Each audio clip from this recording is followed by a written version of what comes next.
Praise the Lord everyone, welcome to promise of God. Day 4 Parnasala పండుగలు complete అయిపోయాయండి. ఒక్క నిమిషం క్రౌడ్ గురించి మనమైతే ఇక్కడ మాట్లాడుకోవాలి. ఈ క్రౌడ్ చూడండి, అసలు ఎంత మంది వచ్చారంటే నాకు కూర్చున్నప్పుడైతే అసలు చాలా ఇరుగ్గా అనిపించింది. ఇక్కడ మీరు చూస్తున్న జనాలు ఒక 80% మాత్రమే. ఇంకా వంటల దగ్గర, పార్కింగ్ దగ్గర ఉన్న వాళ్ళందరినీ కలుపుకుంటే ఓ మై గాడ్ చాలా మంది వచ్చారండి జనాలు. మధువైన నీ మాట నన్ను మార్చినదయ్యా, యేసయ్యా పగనే కడిగినదయ్యా, నీ మాట పరిశుద్ధపరిచినదయ్యా. అవును, పరిశుద్ధపరిచినది, పగను కడిగే మాట.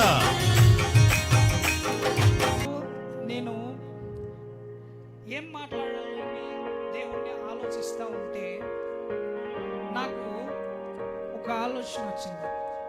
ఏం ఆలోచన?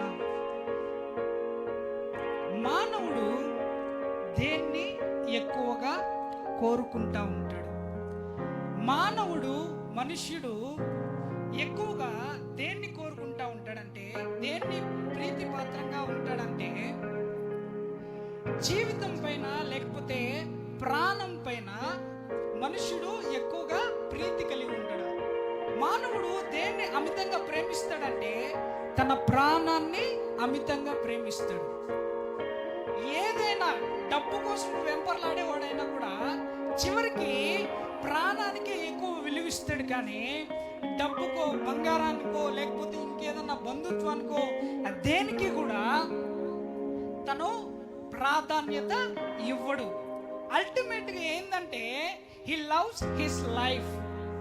తన ప్రాణాన్ని ఎక్కువగా ప్రేమించే మనిషి తన జీవితాన్ని ఎటువైపు మలుచుకోవాలో తెలియక తన జీవితాన్ని వృధా ప్రయాసగా మార్చుకుంటా ఉన్నాడు. ఇక్కడ మనం చూసుకున్నట్లయితే ఒక వాక్యం చదువుకుందాము. ద్వితీయోపదేశకాండము 30వ అధ్యాయము 19వ వాక్యం ఒకసారి చదువుకుందాం. ద్వితీయోపదేశకాండము 30వ అధ్యాయము 19వ వాక్యం ఒకసారి చదువుకుందాం. నేడు జీవమును మరణమును ఆశీర్వాదమును శాపమును నేను నీ ఎదుటను ఉంచి భూమ్యాకాశములను నీ మీద సాక్షులుగా పిలుచుచున్నాను. నీ పితరులైన అబ్రహాము ఇస్సాకు యాకోబులకు ఆయన ప్రమాణము చేసిన దేశములో నీవు నివసించున్నట్లు యెహోవాయే నీ ప్రాణమునకు నీ దీర్ఘాయుష్కునకు మూలమై ఉన్నాడు. చాలు. ఇక్కడ మనం చూసుకున్నట్లయితే దేవుడు మన ముందు 2 ఆప్షన్స్ పెట్టాడు. One is life, one is death. ఒకటి మరణము, ఒకటి జీవము. దేవుడు మన ముందు రెండు దారులను పెట్టాడు. మానవుడు ఎక్కువగా తన ప్రాణమును ప్రేమించుకుంటాడు, కానీ ఆ ప్రాణము ఎటువైపు వెళ్తుందో గుర్తెరగకుండా తన ప్రాణము ఏ విధంగా వెళ్ళిపోతుందో దాన్ని గుర్తెరగకుండా ఎప్పుడు కూడా ఈ లోక సంబంధమైన వాటి కొరకు ఆలోచిస్తూ ఉంటాడు. కానీ ఇక్కడ దేవుడు ఏం చెప్తా ఉన్నాడు? నేడు జీవమును మరణమును ఆశీర్వాదమును శాపమును నేను నీ ఎదుట ఉంచి ఉన్నాను. ఈరోజు దేవుడు మనతో మాట్లాడుతూ ఉన్నాడు. ఏమని మాట్లాడుతూ ఉన్నాడంటే, నీ ముందు మరణం ఉన్నది, లేకపోతే నీ ముందు జీవం ఉన్నది.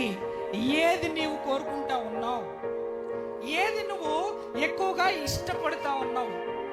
పరిచర్యలో అనేక ఆత్మలకు మరి రక్షణలోనికి నడిపించడానికి దేవుడు గొప్ప సాధనంగా వీరిని దేవుడు తన ఆత్మ చేత అభిషేకించినట్లు ప్రార్థన చేద్దాం. దయచేసి ప్రియులు దైవ సేవకులు గంగరాజు గారు ప్రార్థన చేస్తారు.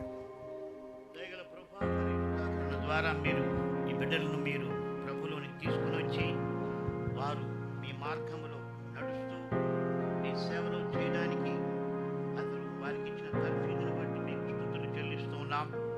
దేవా, మీ యొక్క వాక్యమును సెలవిచ్చిన ప్రకారం పౌలు చెప్పినట్టుగా క్రీస్తు యేసునందు దేవుని ఉన్నతమైన పిలుపునకు కలుగు బహుమానమును పొందవలనని గురి వద్దకే పరిగెత్తుచున్నానని మీరు సెలవించి ఉన్నారు. ఆ విధంగా ఈ బిడ్డలందరూ కూడా క్రీస్తు యేసునందు కలుగు ఉన్నతమైన బహుమానమును పొందడానికి గురి యొద్దకు పరిగెత్తడానికి మా ప్రభా మరి మీరే సహాయం చేయమని యేసు నామమున ప్రార్థిస్తున్నాము తండ్రి. పరమ తండ్రి నీ పరిశుద్ధ పాదములకు స్తోత్రములు. ప్రత్యేకంగా ఈ బిడ్డను ఈ పరిచర్యకు పిలిచి గతకాలమంతా కాపాడి నీ కృపలో భద్రపరిచి ప్రభా ఈ బిడ్డను నీవు ఎన్నుకొన్నందుకు వందనాలు. అవును ప్రభా, ఈ యేసయ్య పరిచర్యలో నమ్మకంగా సాక్షిగా నీ కొరకు బలమైన వ్యక్తిగా యోధుడిగా ఈ బిడ్డను నీ ఆత్మచేత అభిషేకించి బలపరచమని ప్రార్థిస్తూ ఉన్నాం. నీ సేవ